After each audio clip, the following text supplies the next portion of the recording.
Hey neighbors, got a minute? So if you've ever come into my office and looked around, you've already seen this before, but I've got shelves with all sorts of stuff on them.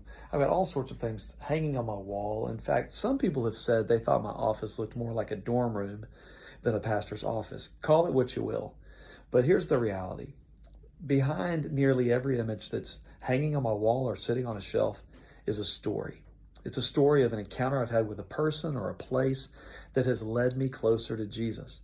In some cases, there's gifts that are on my walls or my shelves that were given to me by people who wanted to thank me for walking with them in faith, walking them towards a decision to follow Jesus themselves. You know, this testimony thing, this witness thing is what Thomas was talking about this past week in our sermon. He was in Acts chapter 22, and he was reminding us the power of testimony.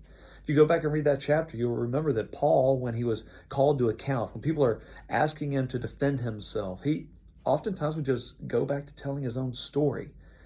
He wasn't there to defend a particular way of believing, or he wasn't picking a side of a particular social issue of the day. He was simply telling his story that, look, guys, I was walking down a road. This person named Jesus confronted me on the road. He changed my life forever.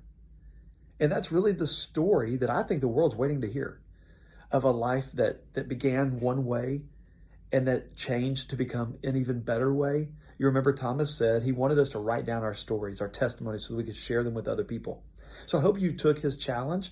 Just a reminder, the idea was to write down what life was like before you knew Jesus, then write down what life is like now. What happened? What changed?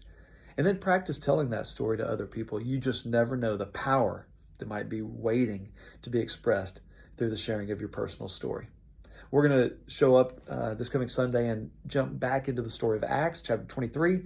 Can't wait to tell you more. So I'll see you then. Bye-bye.